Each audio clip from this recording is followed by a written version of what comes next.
So numbering system அப்படின்னா என்னன்னா, இப்போ நம்ம கம்ப்யூட்டருக்கு தெரிஞ்ச லாங்குவேஜ் மாதிரி பேச முடியாது. நம்ம பேசுற இப்போ தமிழா இருக்கட்டும், இங்கிலீஷா இருக்கட்டும், அது கம்ப்யூட்டருக்கு தெரியாது. அப்போ அதுக்கு தகுந்த மாதிரி ஒரு நம்பர்ஸ் பேசிஸ்ல நம்மளோட இப்ப நம்ம டைப் பண்றோம் அப்படின்னா, இப்ப ஏபிசிடி வரைக்கும் டைப் பண்றோம் அப்படின்னா, நம்பர்ஸ் பேசிஸ்ல அது வந்து நமக்கு கன்வெர்ட் பண்ணி தரும். டிரான்ஸ்லேட்டர்ஸ் தான் அந்த ஒர்க்கை பண்ணுவாங்க. ஸோ அதுதான் வந்து நம்பர் சிஸ்டம் அப்படின்னு சொல்லுவோம். ஸோ அதுல எத்தனை டைப்ஸ் ஆஃப் நம்பர் சிஸ்டம் இருக்கு அப்படின்னா, பேசிக்கா 4 டைப்ஸ் ஆஃப் நம்பர் சிஸ்டம் இருக்கு. ஒன்று வந்து binary, octal number, third one வந்து decimal number and hexadecimal number. Binary okay ma'am, okay. So first number system அப்படின்றது நம்ம எதுக்காக கம்ப்யூட்டர்ல யூஸ் பண்றோம் அப்படின்னா, நம்ம பேசுற லாங்குவேஜ் வந்து கம்ப்யூட்டருக்கு தெரியாது.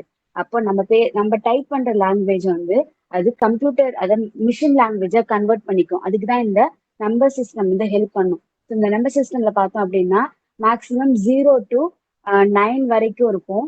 அண்ட் தென் ஏல இருந்து எஃப் வரைக்கும் இருக்கும். ஸோ அதுதான் வந்து இந்த கோடிங்ஸ் மட்டும்தான் இருக்கும். இந்த லெட்டர்ஸ் மட்டும்தான் யூஸ் பண்ணி கம்ப்யூட்டர் நமக்கு எல்லா விதமான இதுவுமே வந்து டிஸ்பிளேல காமிக்குது. ஸோ அது எப்படி வந்து சேஞ்ச் ஆகுது, என்னென்ன டைப் ஆஃப் நம்பர் சிஸ்டம் இருக்கு அப்படின்றத பார்க்கலாம். ஃபர்ஸ்ட் ஒன் நம்பர் சிஸ்டம் என்ன அப்படின்னா binary number system. So binary number system அப்படின்றது பை அப்படின்னா 2. ஸோ அப்ப 2 நம்பர் சிஸ்டம் தான். ஸோ ஃபர்ஸ்ட் ஜென்ரேஷன் ஆஃப் கம்ப்யூட்டர்ஸ்ல எல்லாம் வந்து 0 1 அந்த 2 மட்டும்தான் இருக்கும். ஸோ அதனாலதான் நமக்கு வந்து யூஸ் பண்றது ரொம்ப டஃபா இருக்கும். ஃபார் எக்ஸாம்பிள் இப்போ ஏ ப்ரெஸ் பண்ணோம் அப்படின்னா அது 0, பி ப்ரெஸ் பண்ணோம் அப்படின்னா 1, இது சி ப்ரெஸ் பண்ணோம் அப்படின்னா 1 0, டி ப்ரெஸ் பண்ணோம் அப்படின்னா 0 1. அந்த மாதிரி 0 1 அந்த 2 பைனரி நம்பர்ஸ் வச்சு மட்டும்தான் மாறி மாறி வரும். ஸோ அதனாலதான் வந்து அந்த காலத்துல இருக்க கம்ப்யூட்டர்ஸ் எல்லாம் வந்து அதாவது ஒரு ரூம் சைஸ்ல இருக்க கம்ப்யூட்டர்ஸ் எல்லாம் யூஸ் பண்றதுக்கு கஷ்டமா இருக்கும், கோடிங் வந்து கஷ்டமா இருக்கும் அப்படின்னு சொல்லுவாங்க. ஸோ அதப்ப பைனரி நம்பர் அப்படின்னா என்னன்னா 2 நம்பர் மட்டும்தான் இருக்கும், 0 and 1. And then second one வந்து ஆக்டல் நம்பர். ஆக்டல் நம்பர் அப்படின்னா 8. 0ல இருந்து 7 வரைக்கும் இருக்கும். 0 1 2 3 4 5 6 7. ஸோ இந்த நம்பர்ஸை கவுண்ட் பண்ணோம் அப்படின்னா 0ல இருந்து 7 வரைக்கும் நம்ம 8 நம்பர் கிடைக்கும். 8 அப்படின்னா ஆக்டல் அப்படின்றது மீனிங். இப்ப டெசிமல் அப்படின்னா 2 அப்படின்னு சொல்லுவாங்க. சாரி, டெசிமல் அப்படின்னா 10, பை அப்படின்னா 2, ஏக் அப்படின்னா 1 அப்படின்னு சொல்லுவோம்ல. ஸோ அந்த மாதிரி ஆக்டல் அப்படின்னா 8. அப்ப அதுல 8 நம்பர் இருக்கும் அந்த நம்பர் சிஸ்டம்ல. 0ல இருந்து 7 வரைக்கும் இருக்கும். தேர்ட் நம்பர் சிஸ்டம் வந்து decimal number system. So decimal அப்படின்னா 10. அப்போ 0ல இருந்து 9 வரைக்கும் இருக்கும். அதுதான் வந்து decimal number system. And then hexa decimal அப்படின்னா 16. அப்ப 0ல இருந்து 9 வரைக்கும் இருக்குது 10. அதுக்கப்புறம் இருக்க 6 நம்பர் வந்து எதுல இருந்து எடுத்திருப்பாங்க அப்படின்னா ஆல்பபெட்ஸ்ல இருந்து எடுத்திருப்பாங்க.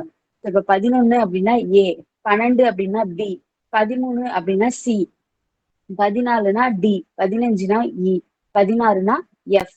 இந்த மாதிரி 0 to 15 வரைக்கும் இருக்குது. ஆக்சுவலா 15ஓட கட் ஆயிடும் சொன்னா. இந்த இது வந்து நமக்கு தேவையே இல்லை. 16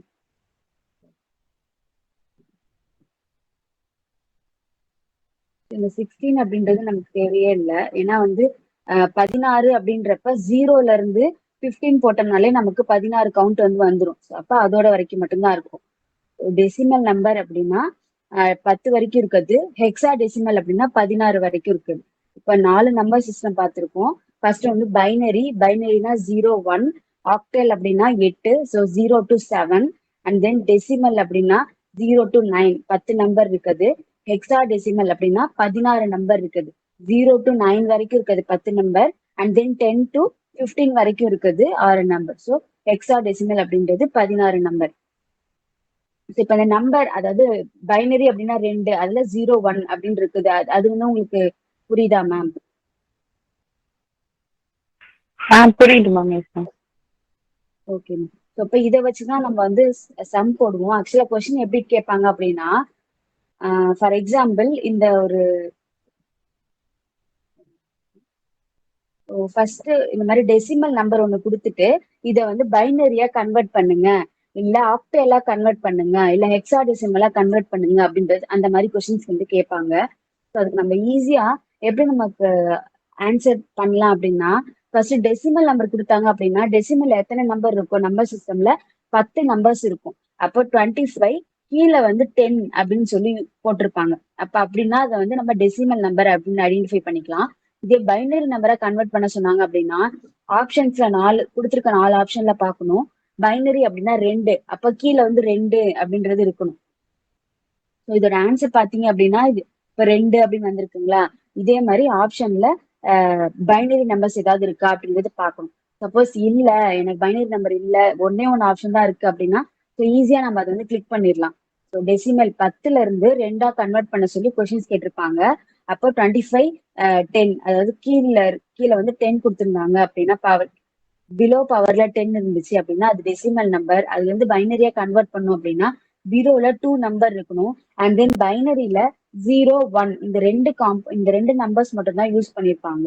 ஸோ அப்ப அதுதான் வந்து ஈஸியா நம்மளால ஆப்ஷனா சூஸ் பண்ண முடியும். இல்ல எனக்கு நிறைய ஆப்ஷன் வந்து பைனரி மாதிரியே இருக்கு அப்படின்னா நம்ம சம் வந்து கால்குலேட் பண்ற மாதிரி இருக்கும் மேம். இப்போ ma'am for full example sum காமிங்களே, அந்த ஃபுல் சம் காமிங்க.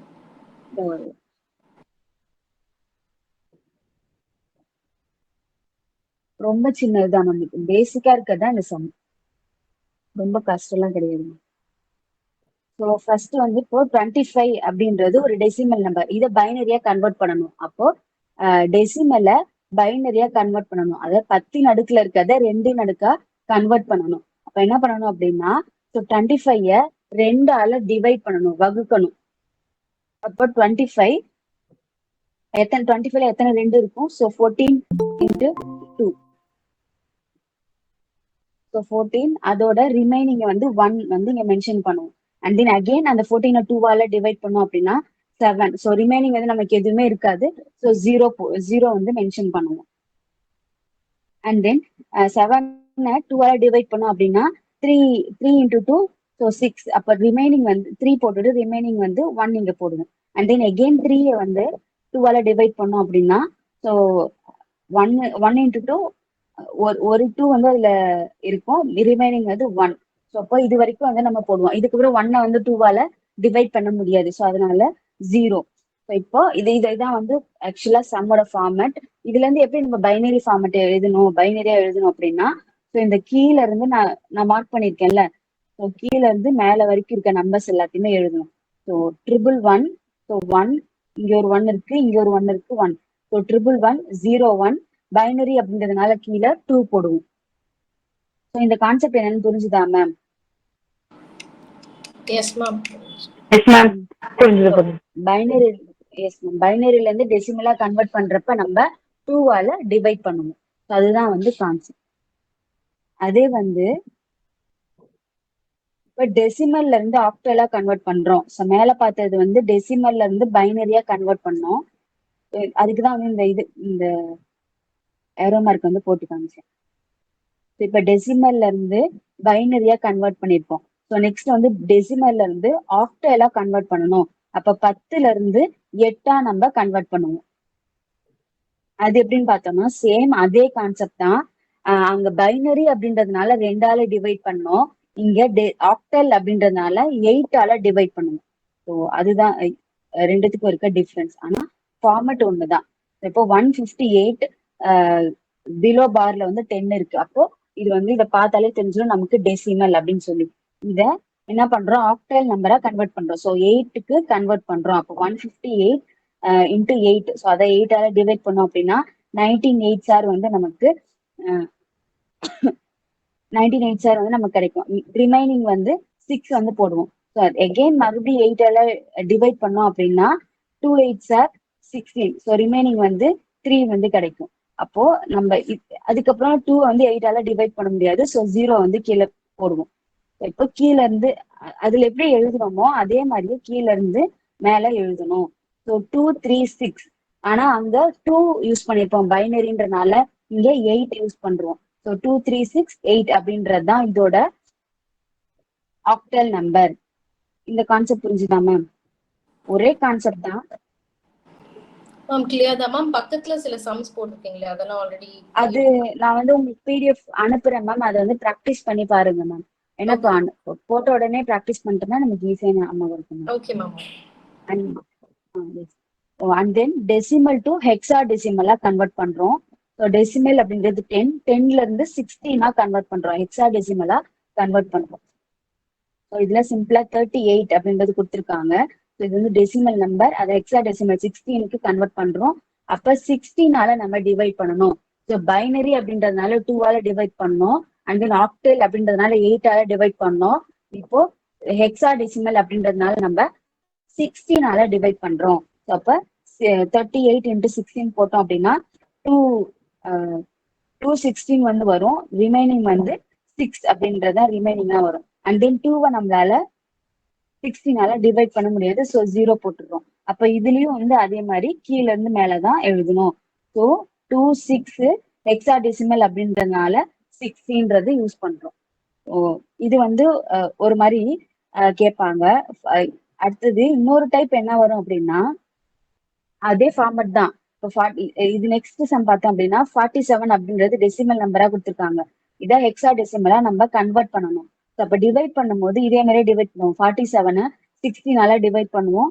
247 வந்து வரும். அண்ட் தென் 15 வந்து ரிமைனிங் வரும். ஸோ இதை வந்து 215 அப்படின்னு சொல்லி எழுதக்கூடாது நம்ம. ஏன்னா இங்க மேல பார்த்திருப்போம். ஸோ ஹெக்ஸா டெசிமல்ல நமக்கு வந்து 15க்கு நேரம் என்ன வருது அப்படின்றத பார்க்கணும். ஸோ 0 to 9 வரைக்கும் இருக்கும். அண்ட் தென் 11 12 13 14 15 ABCDEயா வந்து நம்ம எழுதியிருக்கோம். அப்ப 15க்கு வந்து இங்க இ வரும். ஸோ அப்ப இ தான் நம்ம இங்க மென்ஷன் பண்ணணும். ஸோ 215 இ ஹெக்ஸா டெசிமல் நம்பர் 16. ஸோ ஹெக்ஸா டெசிமலா கன்வெர்ட் பண்றப்ப மட்டும் இதை வந்து ஞாபகம் வச்சுக்கணும், மறந்துடக்கூடாது. ஸோ 10ல இருந்து 15 வரைக்கும் ஏபிசிடி லெட்டர்ஸை நம்ம யூஸ் பண்ணுவோம். இது புரிஞ்சுதா மேம்?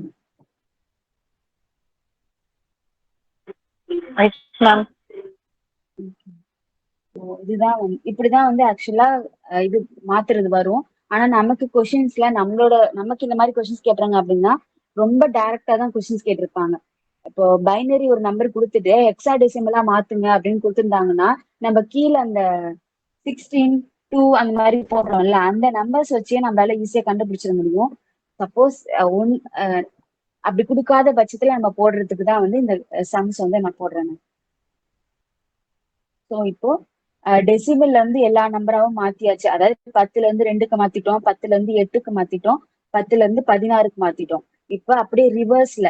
ஸோ 2ல இருந்து 10க்கு மாத்துவோம், 8ல இருந்து 10க்கு மாத்துவோம், 16ல இருந்து 10க்கு மாத்துவோம். பைனரியில இருந்து டெசிமலுக்கு ஃபர்ஸ்ட் பார்ப்போம். ஸோ முதல்ல பார்த்தது டெசிமல் வந்து எல்லா நம்பராவும் கன்வெர்ட் பண்றது.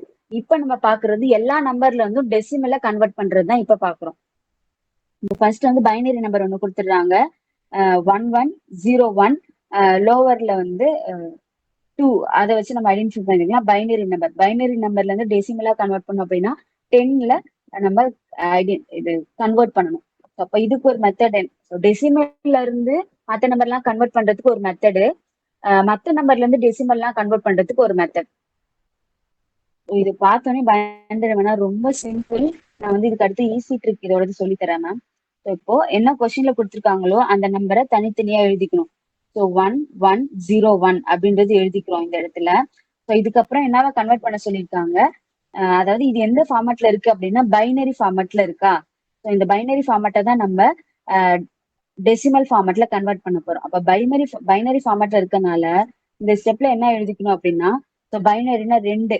ஸோ 2 அடுக்கு 0, 2 அடுக்கு 1, 2 அடுக்கு 2, 2 பவர் 3 அந்த மாதிரி நம்ம எழுதிக்கிறோம். ஸோ எழுதிட்டு அதுக்கப்புறம் இதை வந்து சம்ல அப்ளை பண்ணி பாக்குறோம். ஸோ இப்ப இதுல பார்த்தோம் அப்படின்னா தெரியும் 1. ஸோ 1 into 2 பவர் 3 இந்த ஸ்டெப் தான் வந்து இங்க இருக்கும்.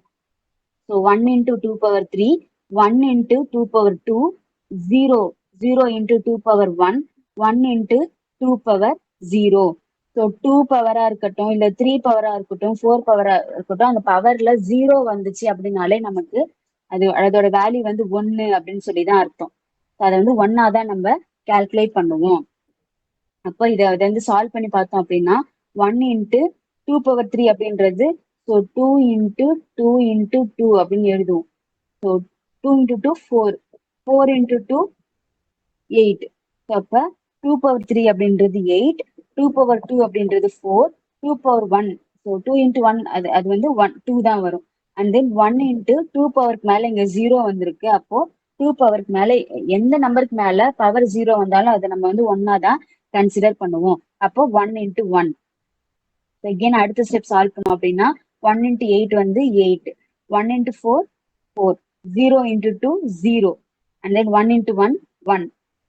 ஸோ இதை வந்து பிளஸ் பண்ணோம் அப்படின்னா நமக்கு 13. ஸோ இதுதான் வந்து பைனரியில இருந்து டெசிமல் நம்பரோட ஆன்சர். இது ஆக்சுவலா இது எப்படி போடுறாங்கன்னு புரியுதா மேம்? புரியுது மேம். ரிப்பீட் பண்ணுங்களேன் நிமிஷம். இந்த ஓகே. பாயிண்ட் மட்டும் அந்த 1 into 8 plus 1 into 4 மட்டும் ரிப்பீட் பண்ணுங்க. ஓகே.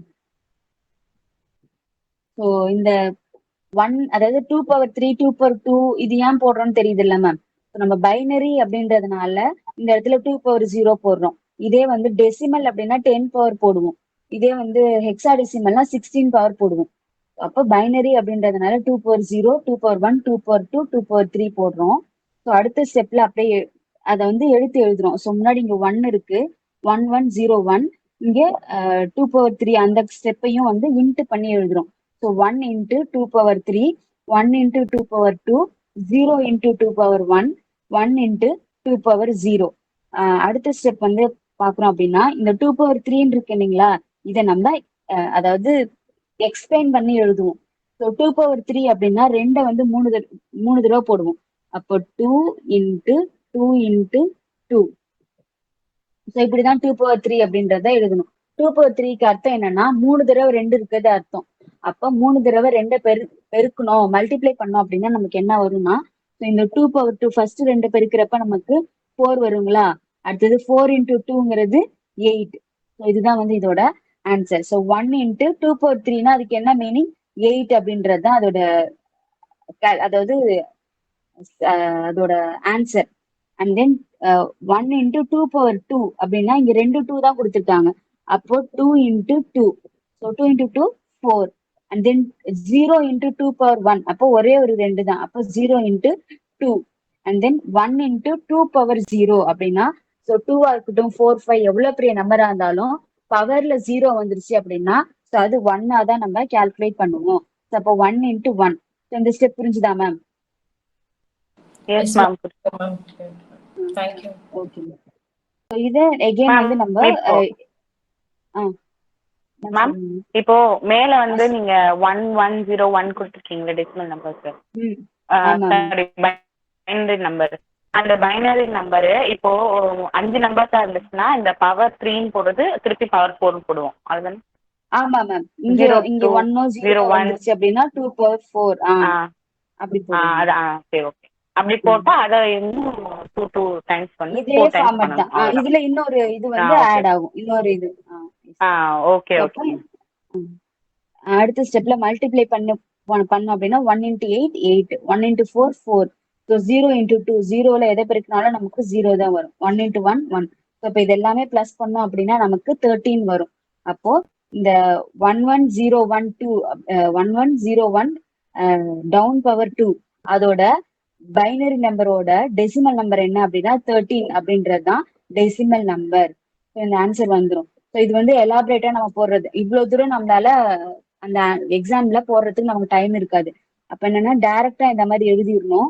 ஸோ இது வந்து கொஸ்டின் 1101 அப்படின்னு எழுதிட்டு ஸோ 4 கோடு அதுக்குரிய இதுல போட்டுட்டு ஸோ ஃபர்ஸ்ட் இருக்கிறத எப்போதுமே நம்ம பவர்ல 0 எழுதுவோம். அப்போ 1 into 2 power 0, 0 into 2 power 1. Second question second இதுக்கு. தேர்ட் ஒன் வந்து 1 இன்டூ 2 பவர் 2, 1 இன்டூ 2 பவர் 3. இதை இங்க ஒரு இது இங்க இதுக்கப்புறம் ஒரு நம்பர் வந்துச்சு அப்படின்னா 2 பவர் 4 2 பவர் 5 எழுதுவோம். இதை அப்படியே மல்டிப்ளை பண்ணணும். ஸோ 2க்கு 2 0ல பவர்ல எது வந்தாலும் 1 தான். அப்போ 1 இன்டூ 1 1. ஸோ அங்க என்ன ஸ்டெப் விரிவா போட்டோமோ அதே தான் வந்து இங்க ஷார்ட்டா போடுறோம். ஸோ இங்க 0வோட எதை பெருக்கினாலும் 0. So 1 into 2 power 2, 2 power 2 2 into 2 அப்படின்னா 4. So 4 into 1 4. அண்ட் தென் வந்து 1 இன்டூ 2 பவர் 3. ஸோ 2 பவர் 3 அப்படின்றது 2 இன்டூ 2 இன்டூ 2 எழுதுவோம். ஸோ 4 இன்டூ 2 வந்து 8. அப்போ 8 இன்டூ 1 அப்படின்றது 8 தான். ஸோ இப்போ அதே ஆன்சர் தான், ஆனா இந்த மாதிரி ஷார்ட்டா நம்ம கடகடன் போடணும். அந்த ஆன்சர் வந்து 13. இது புரிஞ்சுதா மேம்? அந்த ஸ்டெப்பை விட இது ஈஸியா இருக்கு மேம். ஆமா மேம். அது வந்து எப்படி வருது நமக்கு ஆன்சர், ஏன் வந்து 2/3 போடுறோம், 2/3ல இருந்து 8 வருது அப்படின்றது நமக்கு தெரியணும்ல மேம். அதனால அந்த எலாபரேட்டா இருக்குது. ஸோ இது வந்து ரொம்ப ஷார்ட்டா இருக்குது.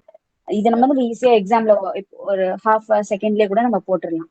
அதுக்காக இந்த ஸோ நெக்ஸ்ட் வந்து ஆக்டல் டு டெசிமல். ஸோ இதுல என்ன ஃபர்ஸ்ட் என்ன பார்த்தோம், பைனரி டு டெசிமல். ஸோ 2ல இருந்து 10 கன்வெர்ட் பண்ணணும். அண்ட் தென் அதுக்கு அடுத்தது ஆக்டல் டு டெசிமல், 8ல இருந்து 10 கன்வெர்ட் பண்றோம். ஸோ அதே கான்செப்ட் தான் 1275 அப்படின்றது அந்த ஆக்டல் நம்பரா கொடுத்துருக்காங்க. அதை டெசிமல்ல கன்வெர்ட் பண்றோம். ஸோ அப்ப இங்க டெசிமல்ல கன்வெர்ட் பண்ணும்போது இது என்ன இதுல இருக்கு, 1275 அப்படின்றது ஆக்டல் நம்பர்ல இருக்கு. அப்ப 8 பவர் வரும்.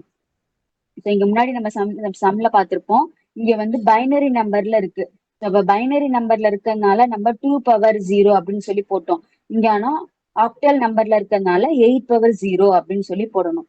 அப்ப இந்த மாதிரி தனித்தனியா எழுதிட்டு 5 into 8 power 0, 7 into 8 power 1, 2 into 8 power 2, 1 into 8 power 3.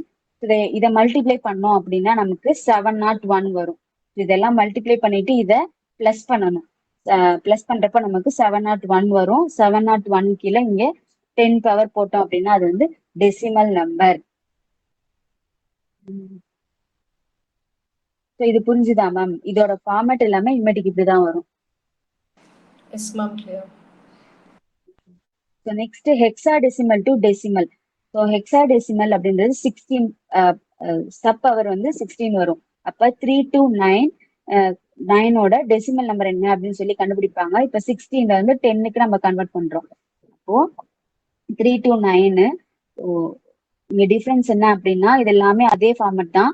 So power மட்டும் மாறும். 16 பவர் 0, 16 பவர் 1, 16 பவர் 2 அப்படின்றது மாறும். அதே மாதிரி கால்குலேட் பண்ணி போட்டோம் அப்படின்னா 809 வந்து ஆன்சர் வரும். ஸோ பவர்ல 10. ஸோ இதுதான் வந்து ஹெக்ஸாடெசிமல் டு டெசிமல். ஆனா இதுல என்ன நோட் பண்ணணும் அப்படின்னா, இப்ப இப்படியும் வந்து கொஸ்டின் கேட்பாங்க. இப்ப AB216. ஸோ இதுவும் வந்து one of the decimal number தான். ஏன்னா 0ல இருந்து 9 வரைக்கும் இருக்கும். அண்ட் தென் 10ல இருந்து 15 வரைக்கும் இருக்கிறது ஏபிசிடி ஆல்பபெட்ஸா இருக்கும். ஸோ அப்போ ஏக்கு பதிலா அதோட நம்பர் என்ன அப்படின்றத நம்ம திங்க் பண்ணி போடணும். ஸோ அப்ப ஏங்கிறது 10, பிங்கிறது 11. ஸோ அதுதான் வந்து இங்க யூஸ் பண்ணியிருப்பாங்க. இப்போ 2 into 16 பவர் 0. ஏன் 16 பவர் 0 போடுறோம் அப்படின்னா இது வந்து ஹெக்ஸாடெசிமல் நம்பர், அதனால 16 power 0. And then B into அதாவது பி அப்படின்னா இந்த இடத்துல 11 அப்படின்றத நம்ம ஐடென்டிஃபை பண்ணி போடணும். So 11 into 16 power 1. So A அப்படின்றது 10, 10 into 16 பவர் 2. ஸோ அதுக்கு தகுந்த மாதிரி இப்போ கால்குலேட் பண்ணி போட்டோம் அப்படின்னா நமக்கு இந்த ஆன்சர் கிடைக்கும். 2738 அப்படின்ற ஆன்சர் வந்து கிடைக்கும். இதை மறந்துடக்கூடாது. இந்த கான்செப்ட் எப்பொழுதுமே ஹெக்ஸாடெசிமல் அப்படின்றப்போ நமக்கு 11, 12, 13, 14 அப்படி போயிடக்கூடாது. ஏபிசிடி அது இருக்கும் அப்படின்றத மறந்துடக்கூடாது. இது புரிஞ்சுதா மேம்? அப்போ மேம் முன்னாடி வந்து நம்பர்ஸ்ல போட்டிருப்பீங்களா, ஹெக்ஸாடெசிமல்ல வந்து ஏ வந்து 11 போட்டிருந்தீங்க. ஆமா மேம். ஏ டி 11, 12, 13 இருந்துச்சு.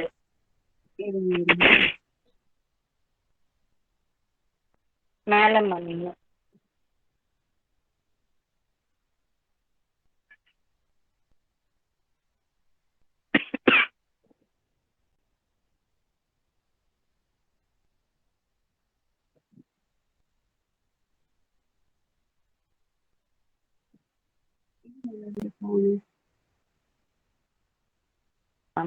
அந்த இருக்கு மேம்.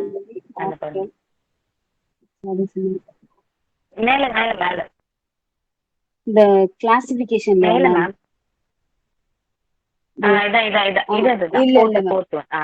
இல்ல மேம், இங்க 10 தான் மேம் வரும். 10 தான். 10 தான் மேம். அதாவது 1 to 9 வரைக்கும், 9ல இருந்து அடுத்தது இருக்க நம்பர் 10, 11, 12, 13, 14 இது எல்லாமே வந்து ஏபிசிடில தான் வரும். அப்ப இங்க 16 வராது, 15 ஓட முடியும். அப்ப எஃப்க்கு வந்து 15 வரும். Okay okay. ஆமா அதுதான். ஸோ 9 வரைக்கும் தான் நம்ம போடுவோம். அதுக்கு இருக்க மிச்சம் இருக்க நம்பர் வந்து நம்ம ஏபிசிடியை தான் வந்து போடுவோம் ma'am. Okay ma'am. Okay. So இது மேக்ஸிமம் இந்த சம் தான் மேம் கேட்பாங்க. இதை விட டஃப்பான சம்லாம் இன்னும் நம்ம அதாவது நமக்கு இந்த சம்மே கேட்கறது இல்ல. நமக்கு வந்து ஆக்டல் நம்பர்னா என்ன, ஹெக்ஸாடெசிமல்னா என்ன, அந்த மாதிரி தான் கேட்கறாங்க. ஸோ சம் இன்னும் கேட்க ஆரம்பிக்கல. சம் கேட்டாங்க அப்படின்னாலும் நம்மளால போட தெரிஞ்சுக்கணும். இதுதான் மேம் இந்த கான்செப்ட் தான் மேம். ஓகே இதுல மேம். எதுவும் டவுட்ஸ் இருக்கா மேம்? ஈஸியா இல்ல மேம், கிளியரா தான் இருக்கு மேம். ஏன்னா சம் போடும்போது தான் கொஞ்சம் போட்டு அது பார்க்கறது நான் தான் அந்த விஷயம். பிடிஎஃப் அனுப்புறேன் மேம். பிடிஎஃப் அனுப்புறப்போ நீங்க போட்டு பாத்தீங்க அப்படின்னா உங்களுக்கு தெரியும் மேம். Okay ma'am. நெக்ஸ்ட் நான் இப்போ கம்யூனிகேஷன் மார்க் டெஸ்ட் வந்து போட்டேன் மேம். அதுல ஒரு சில கொஸ்டின்ஸ் எல்லாம் வந்து ரொம்ப கொஞ்சம் டஃப்பா இருந்த மாதிரி இருந்துச்சு. அதுவும் அதுக்கப்புறம் ஐசிடி கொஸ்டின்ஸ் மொத்தம் ஒரு 10 கொஸ்டின்ஸ் தான் மேம் இருக்கும். அது மட்டும் டிஸ்கஸ் பண்ணிட்டா கிளாஸ் இன்னைக்கு கம்ப்ளீட் ஆயிடும் ma'am. Okay ma'am. And then ஐசிடில இன்னொரு டாபிக் இருக்கும் ma'am. ICT in higher education சொல்லிட்டு. ஸோ அந்த டாப்பிக்கை தான் நம்ம வந்து ஃபர்ஸ்ட் யூனிட்ல online courses, massive online courses சொல்லி படிப்போம் மேம். அதனால அதை பத்தி ஒரி பண்ணிக்காதீங்க. நம்ம அடுத்து ஃபர்ஸ்ட் யூனிட் தான் ஸ்டார்ட் பண்ண போறோம். ஸோ அதனால அதோட கண்டினியூ பண்ணிக்கலாம் ma'am. Okay ma'am. So first question வந்து communication becomes circular when.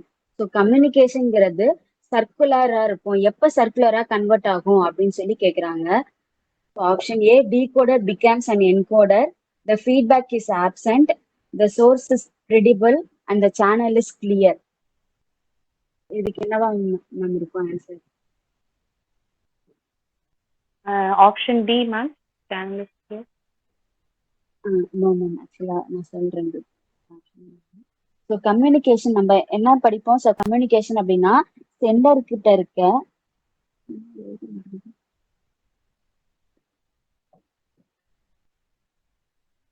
Encoding, decoding, final feedback.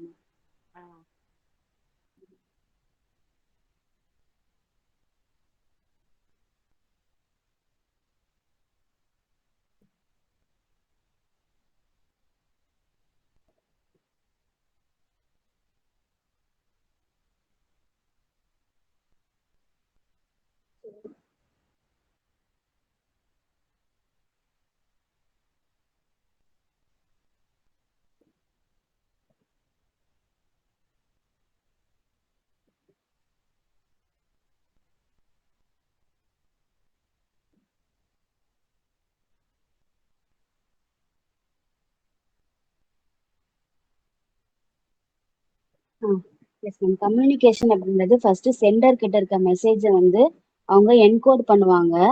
So encode பண்ணிட்டு ஒரு சேனல் மூலமா நமக்கு ரிசீவருக்கு சென்ட் பண்ணுவாங்க. ஸோ இது வந்து ஒரு நேர்கோடா இருக்குங்களா?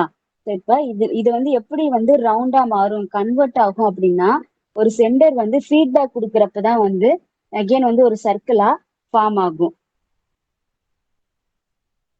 அததான் வந்து இங்க கேக்குறாங்க. கம்யூனிகேஷன் பிகம் சர்க்குலர் வென் அப்படின்றது கேக்குறாங்களா? அப்போ ஒரு ரிசீவர் வந்து ஃபீட்பேக் கொடுக்கறப்பதான் சர்க்குலரா கன்வெர்ட் ஆகும். ரிசீவர் ஃபீட்பேக் கொடுக்கறப்ப என்ன பண்ணுவாரு? அவர்கிட்ட இருக்க ஒரு மெசேஜ இப்ப நமக்கே ஒரு மெயில் வருது அப்படின்னா அதுக்கு நம்ம எப்படி ரிப்ளை பண்ணுவோம்? எகைன் நம்ம வந்து டைப் பண்ணுவோம். அப்ப நம்ம சென்டரா கன்வெர்ட் ஆகும். சென்டர் வந்து ரிசீவரா கன்வெர்ட் ஆவாங்க. அதெல்லாம் இங்க ஃபர்ஸ்ட் ஆப்ஷன்ல கொடுத்துருக்காங்க. A decoder becomes an encoder. So ஒரு ஃபீட்பேக் கொடுக்கறப்பதான் அந்த கம்யூனிகேஷன் வந்து இப்படி சர்க்குலரா கன்வெர்ட் ஆகுது. அப்ப எப்ப சர்க்குலரா கன்வெர்ட் ஆகும்? ஒரு ரிசீவர் ஃபீட்பேக் கொடுக்கறப்போ. அப்போ ஒரு ரிசீவர் அந்த ஃபீட்பேக்கை என்கோட் பண்றப்ப அவர் என்னவா கன்வெர்ட் ஆவார் அப்படின்னா சென்டரா கன்வெர்ட் ஆவாரு. அப்ப எப்போ கம்யூனிகேஷன் சர்க்குலரா ஆகும் அப்படின்னா the decoder becomes an encoder. இந்த கான்செப்ட் புரிஞ்சுதா மேம்? Okay ma'am. நான் சர்க்குலர்னோடனே நம்ம மெசேஜ் பாஸ் பண்ற சர்க்குலர்னு சரி சேனல் வந்து கிளியரா இருந்தா வந்து அந்த மெசேஜ் வந்து டெலிவர் ஆகும் அப்படின்னு யோசிச்சிட்டேன். இல்ல மேம், அது இப்படிதான் வந்து நம்ம திங்க் பண்ணும். இந்த டீகோடர் என்கோடர்ங்கிறதுல அதிகமா நம்மளை வச்சு கன்ஃபியூஸ் பண்ணுவாங்க. எப்ப டீகோடர் வந்து ரிசீவரா மாறுவாங்க, எப்ப என்கோடர் ரிசீவரா மாறுவாங்க, அந்த கான்செப்ட் வந்து கிளியரா இருக்கும். இதுக்கு வந்து ஏ ஆப்ஷன் தான் கரெக்ட். கம்யூனிகேஷன்ல நமக்கு வந்து கல்ச்சுரல் பேசிஸான கம்யூனிகேஷன் சொல்லி ஒண்ணு இருக்கும். அதாவது ஒரு கல்ச்சரை பொறுத்து அந்த கம்யூனிகேஷன் மாறும். நான் வெர்பல் கம்யூனிகேஷன்ல ஒரு சைன் வந்து ஒரு சில கல்ச்சர் வந்து ஒரு மாதிரி புரிஞ்சுப்பாங்க, வேற கல்ச்சர் வந்து ஒரு மாதிரி புரிஞ்சுப்பாங்க அப்படின்றத நம்ம பார்த்திருப்போம். சோ அதுல ஒரு 2 கான்செப்ட் வந்து புதுசா கேக்குறாங்க. என்ன கேக்குறாங்க அப்படின்னா, ஹை கல்ச்சர்னா என்ன, லோ கல்ச்சர்னா என்ன அப்படின்னு சொல்லி கேக்குறாங்க. லோ கல்ச்சர் அப்படின்றது ஆஹ் இப்ப நம்ம ஒரு இன்ஃபர்மேஷன் வந்து வேர்பலா கொடுக்குறோம், படிச்சு பார்த்து அவங்க ரொம்ப நேரம் படிச்சு பார்த்து தான் அண்டர்ஸ்டாண்ட் பண்ணிக்க முடியுது அப்படின்னா அது லோ கல்ச்சர். நம்ம நான் வெர்பல் சயின்ஸ் வச்சு நம்ம பாடி லாங்குவேஜ் பத்தி ஒரு இன்ஃபர்மேஷனை வந்து ஷேர் பண்றோம் அப்படின்னா அது வந்து ஹை கல்ச்சர் அப்படின்ற மாதிரி டேர்ம்ஸ் வந்து யூஸ் பண்றாங்க கொஷின்ஸ்ல. அதுல ஃபர்ஸ்ட் இந்த கொஸ்டின் என்ன அப்படின்னா, a low culture a low context culture is one where. So low context culture அப்படின்னா என்ன அப்படின்னு கேக்குறாங்க. So most of the information is unspoken. Option B, most of the information is explicit stated in a verbal message. Most of the information is apparent. Most of the information is non-existent. இதுல என்னவா இருக்கும்?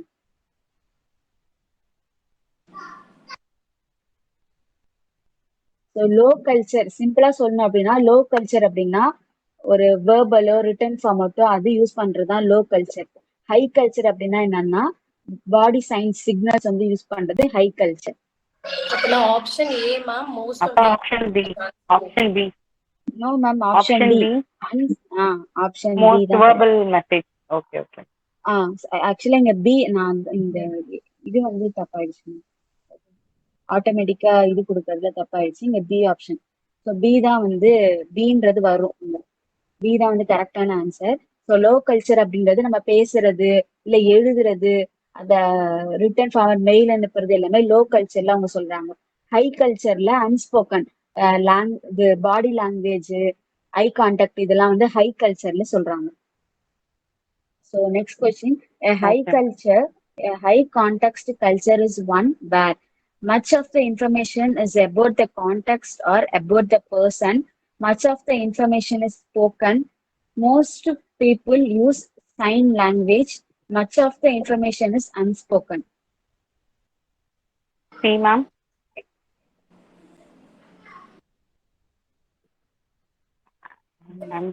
Sign லாங்குவேஜை விட அன்ஸ்போக்கன்றது தான் first.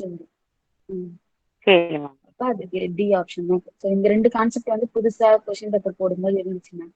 அதனால இது ரெண்டு again சொல்லுங்களே. இப்போ ஹை கண்டெக்ஸ்ட்ன்றது அன்ஸ்போக்கன். ஒண்ணும் இல்ல மேம். ஹை இப்ப நம்ம எது ஹை கண்டெக்ட்ன்றது வெர்பல் பேசுறது. மேம் அது சொல்லுங்க. இல்ல மேம், லோ கண்டெக்ட் இல்ல நான் சொல்றேன் மேம். இப்போ நம்ம ஃபார்மலா ஒரு லெட்டர் அனுப்புறோம் அப்படின்னா அது லோ கல்ச்சர் அப்படின்னு சொல்றாங்க. ஏன் அப்படின்னா அது நிறைய நம்ம படிக்கிறோம், அதை படிச்சு பார்த்து அதுக்கு வந்து நிறைய டைம் எடுத்துக்கிறோம்ல, அதனால அது லோ கல்ச்சர். இதே நம்ம வந்து அன்வர்பலா இல்ல பேசாம நம்ம ஒரு இதை வந்து ஒரு மெசேஜை டிரான்ஸ்ஃபர் பண்ணலாம், நம்ம ஃப்ரெண்டுக்கு நம்ம எப்படி வந்து பேசாம சைகையில கொடுக்குறோமோ அது எல்லாமே வந்து ஹை கல்ச்சர். ஏன்னா அதுல வந்து இமீடியட்டா அவங்க புரிஞ்சுக்க முடியாது, இமீடியட்டா நமக்கு ஃபீட்பேக்கும் கிடைக்குது. அப்போ அது ஹை கல்ச்சர் அப்படின்னு சொல்றோம். லெட்டர் கொடுக்கறது லோ கல்ச்சர், அன்வர்பல் அதாவது பாடி லாங்குவேஜஸ் யூஸ் பண்றது high culture. Okay ma'am. Okay ma'am. இந்த क्वेश्चनக்கு ஆன்சர் அனிமேஷன் போர்ல போய். So a message beneath a message is labeled as, அதாவது மெசேஜுக்கு சப் மெசேஜ் அப்படின்னு சொல்லி போடுவோம்ல, அதுக்கு என்ன பேரு அப்படின்னு சொல்லி கேட்டிருக்காங்க. அப்ப அந்த பெனிட் அப்படின்ற வேர்டு வந்து அங்க யூஸ் மெசேஜ் அப்படின்னா என்னன்னா சப்டெக்ஸ்ட் அப்படின்னு சொல்லணும். இந்த மாதிரி கொஸ்டின்ஸ் கேட்கறாங்க. ஃபார் எக்ஸாம்பிள், இப்போ வந்து ஒரு வேர்டு இருக்கு, அந்த வேர்டுக்கு நம்ம பிராக்கெட்ல இன்னொரு மீனிங் போடுவோம். ஒரு டெக்னிக்கல் வேர்டு யூஸ் பண்றோம் அப்படின்னா அதுக்கு பிராக்கெட்ல அதோட எப்படி நம்ம கலோக்கியலா பேசுறோம் அப்படின்றது வந்து நம்ம மென்ஷன் பண்ணுவோம்ல. அதுதான் வந்து message beneath of the message அப்படின்னு சொல்லுவோம். அதான் சப்டெக்ஸ்ட் அப்படின்னு சொல்லலாம். அந்த கொஸ்டின் தான் இங்க கேட்டிருக்காங்க. ஒரு மெசேஜோட பெனித் என்ன சொல்லுவோம் அப்படின்னு சொல்லி கேக்குறாங்கன்னா அதை சப்டெக்ஸ்ட் அப்படின்னு சொல்லுவோம். இந்த கொஸ்டின் புரிஞ்சுதா மேம்?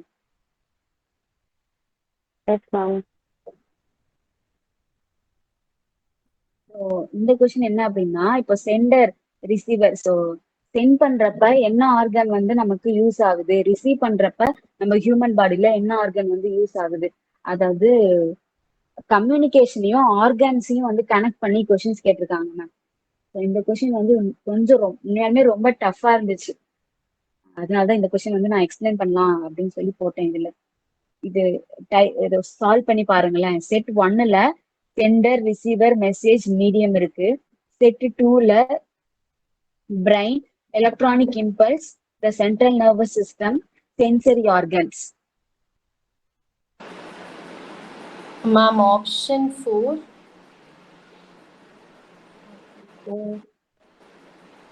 சென்டர் அப்படின்றது எலக்ட்ரோ மேக்னெட்டிக். இல்ல ஆப்ஷன் 3 மேம், நான் எக்ஸ்பிளைன் பண்றேன். ரிசீவருக்கு வந்து பிரெயின். நான் எக்ஸ்பிளைன் பண்றேன் மேம். இப்ப சென்டர் வந்து மேக்ஸிமம் என்ன ஆர்கன்ஸ் எல்லாம் யூஸ் பண்ணுவாங்க அப்படின்னா சென்சரி ஆர்கன்ஸா யூஸ் பண்ணுவாங்க மேம். இப்ப கண்ணால பாக்குறது, காதால கேக்குற விஷயங்கள் எல்லாமே மெசேஜ் அப்படின்னு சொல்லுவோம். ஸோ அதை வந்துதான் நம்ம என்கோடிங் பண்ணுவோம். ஸோ அப்போ சென்டருக்கு வந்து சென்சரி ஆர்கன்ஸ் பண்ணுவோம். அண்ட் தென் ரிசீவர் அப்படின்னா அவங்க வந்து எது மூலமா டீகோடிங் பண்ணுவாங்க அப்படின்னா இது பிரெயின் மூலமா தான் டீகோடிங் பண்ணுவாங்க. அப்போ ரிசீவருக்கு வந்து பிரெயின் அப்படின்ற ஆப்ஷன் வந்து சூஸ் பண்ணுவோம். அண்ட் தென் மெசேஜ் அப்படின்றது எலக்ட்ரானிக் இம்பல்ஸ். ஸோ ஒரு சேனல் மூலியமாவோ இல்ல அந்த மெசேஜை என்கோடிங் பண்ணி தான் ஒரு டிரான்ஸ்ஃபர் பண்றோம். அப்ப அது எலக்ட்ரானிக்கலாவோ இல்ல பிசிக்கலாவோ ஏதோ ஒரு ஃபார்மேட்ல நம்ம டிரான்ஸ்ஃபர் பண்றோம். அதுதான் வந்து எலக்ட்ரானிக் இம்பல்ஸ் அப்படின்னு சொல்லுவோம். அண்ட் தென் மீடியம் அப்படின்னா என்னன்னா சென்ட்ரல் நர்வஸ் சிஸ்டம். ஸோ இது அப்படியே நம்ம பாடியோட கனெக்ட் பண்ணி பாருங்களேன். இப்ப நம்ம ஒரு பாக்குற விஷயம் எல்லாமே வந்து சென்சரி ஆர்கன்ஸ், அதுதான் வந்து மெசேஜ். நம்ம ஒரு இடத்துல வந்து ஒரு பிள்ளைங்க எல்லாம் விளையாண்டுட்டு இருக்காங்க அப்படின்னு பாக்குறது ஒரு மெசேஜ். அதுல இருந்து நமக்கு ஒரு மெசேஜ் கிடைக்குது. அது யாருனால கிடைக்குது? சென்சரி ஆர்கன்னால கிடைக்குது. இதே வந்து அதை வந்து இந்த மாதிரி இருக்கு, இதுல நம்ம இப்போ பிள்ளைங்க எல்லாம் விளையாண்டுட்டு இருக்காங்க, அதோட அட்வான்டேஜஸ் என்ன, டிஸ்அட்வான்டேஜஸ் அப்படின்றது யோசிக்கிறது வந்து பிரெயின். அப்ப ரிசீவரை வந்து பிரெயினா வந்து கனெக்ட் பண்ணி பாக்குறாங்க. And then message impulse medium. So இது ரெண்டுமே என்னன்னா இப்ப நம்ம இன்ஃபர்மேஷன் எப்படி ஷேர் ஆகுது, நம்ம சென்ட்ரல் நர்வஸ் சிஸ்டம் மூலமா இன்ஃபர்மேஷன் ஷேர் ஆகுது இல்ல, அதனாலதான் மீடியம்க்கு வந்து சென்ட்ரல் நர்வஸ் சிஸ்டமும் என்ன ஃபார்மட்ல ஷேர் ஆகுது அப்படின்னா எலக்ட்ரானிக் இம்பல்ஸ் மூலமா, எலக்ட்ரோ மேக்னெட் இம்பல்ஸ் மூலமா நமக்கு டிரான்ஸ்ஃபர் ஆகுது அப்படின்றத நம்மளோட கம்யூனிகேஷன் ப்ராசஸ ஹியூமன் பாடி பார்ட்ஸோட கனெக்ட் பண்ணி கொஸ்டின்ஸ் கேட்டுப்பாங்க மேம். இது புரிஞ்சுதா மேம்? நமக்கு இந்த மாதிரி கொஸ்டின் கேட்கறதுக்கு வாய்ப்பு இல்ல, இருந்தாலும் மேபி கேட்டாங்கன்னா அந்த இடத்துல நம்ம மிஸ் பண்ணிடக்கூடாது. ஸோ நெக்ஸ்ட் இந்த கொஸ்டின் என்னன்னா average noise level in healthy traffic zone in major sites of India are generally in which of the following ranges of noise level. So ஒரு ஆவரேஜா ஒரு டிராஃபிக் இருக்க இடத்துல நாய்ஸ் லெவல் வந்து எவ்வளவு இருக்கணும், எவ்வளவு இருந்தாதான் அது கரெக்டா இருக்கும் அப்படின்னு சொல்லி கேக்குறாங்க. இதை ஏன் கம்யூனிகேஷன்ல கேக்குறாங்க அப்படின்னா இப்ப நாய்ஸ் வருது, அதுவும் இல்லாம கம்யூனிகேஷன்ல மாஸ் மீடியா நம்ம படிப்போம்ல, ஸோ அப்ப அதுலயுமே வந்து சவுண்ட் அப்படின்ற இது வந்து இன்டர் கனெக்ட் ஆகும். அதனால இந்த கொஸ்டின் வந்து நமக்கு கேட்பாங்க. கேட்கறதுக்கு சான்சஸ் நமக்கு கேட்டது இல்ல, மேபி கேட்டாங்கன்னா நம்ம இதை இது பண்ணணும். ஸோ எவ்வளவு டெசிபல் இருக்கணும் அப்படின்னா 70 to 95 டெசிபல் இருக்கணும். இதெல்லாம் வந்து ஜென்ரல் நாலேஜ், நியூஸ் பேப்பர்ஸ் படிக்கிறது மூலமா நமக்கு வந்து இது எல்லாமே வந்து கெயின் ஆகும். And then how important to students believe non-verbal communication in comparison to verbal communication. ஒரு ஸ்டூடெண்ட்ஸ்க்கு வந்து எப்படி வெர்பல் கம்யூனிகேஷனோட நான்-வெர்பல் கம்யூனிகேஷன் வந்து நல்லா இருக்கும் அப்படின்றத பிலீவ் பண்றாங்க. ஸோ எவ்வளவு பெர்சன்டேஜ் அப்படின்ற மாதிரி கேக்குறாங்க. ஸோ இதுவுமே வந்து நம்ம தியரியில படிச்சிருக்க மாட்டோம். இதுல இதோட ஆன்சர் என்ன அப்படின்னா 2/3. Yes ma'am. ஸோ 3ல் 2 பங்கு வந்து ஸ்டூடெண்ட்ஸ் வந்து எதை பிலீவ் பண்ணுவாங்க அப்படின்னா நான் வெர்பல் கம்யூனிகேஷனை தான் வந்து பிலீவ் பண்ணுவாங்க. அதுக்குதான் வந்து இம்பார்ட்டன்ஸ் கொடுப்பாங்க. ஸோ நெக்ஸ்ட் வந்து ICT questions. Which is the high speed memory between the main memory and CPU? அதாவது ஹை ஸ்பீட் மெமரி அப்படின்னு கேட்டிருக்காங்க. ஹை ஸ்பீட் அப்படின்னா டைமை தான் இங்க மென்ஷன் பண்றாங்க. ஸோ டைம்ல ஃபர்ஸ்ட் எது வரும், அந்த இது ரெக்டாங்கிள் மாதிரி ஒரு பிக்சர் கூட நம்ம படிச்சிருப்போம். ஸோ இதுல வந்து அதுல அப்ளை பண்ணி பாருங்க எது நமக்கு தெரியுதான்னு. Ma'am option B. Yes ma'am, correct ma'am. Hack memory. So hack memory தான் ஈஸியா அசஸ் பண்றதுக்கு நமக்கு நிறைய ஹெல்ப் பண்ணும். இதுதான் வந்து correct. And which of the following is not a type of computer on the basis of operation? So basis of function பொறுத்து basis of operation பொறுத்து நம்ம types of computer படிச்சோம். ஸோ இதுல இந்த ஆப்ஷன்ஸ் பார்த்தாலே தெரியுது நமக்கு எது கம்ப்யூட்டர் இல்லை அப்படின்றது. Option D. Ma'am. Yes ma'am, option D. Option D ma'am.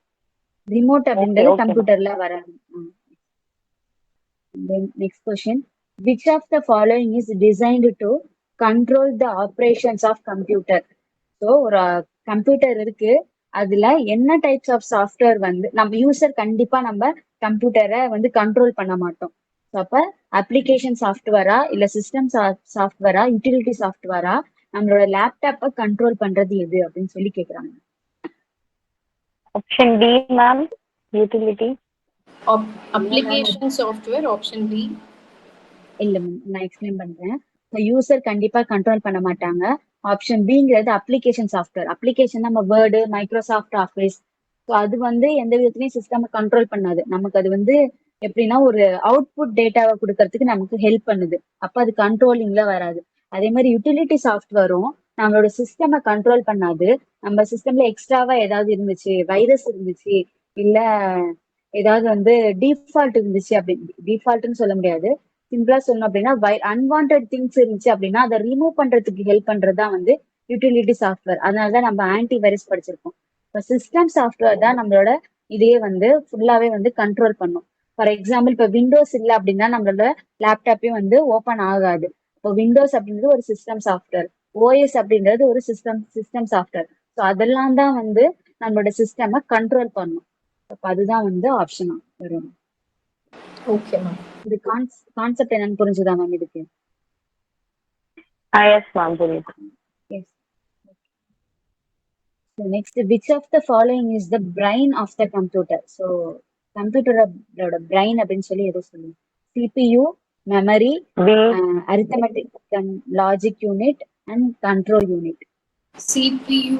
Option CPU தான் ஒரு கம்ப்யூட்டரோட மெமரி, பிரைன் அப்படின்னு சொல்லி சொல்லுங்க.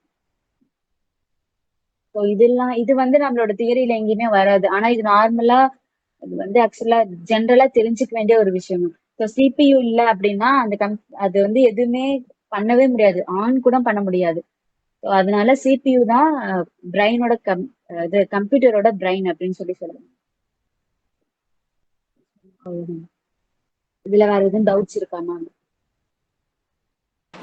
No ma'am. இதே மாதிரி ஐசிடிக்கும் வந்து மார்க் டெஸ்ட் வந்து ரெடி பண்ணிடலாம் மேம். முடிஞ்ச அளவுக்கு நாளைக்குள்ள ரெடி பண்ணிட்டு நான் வந்து சென்ட் பண்ணிடுறேன்.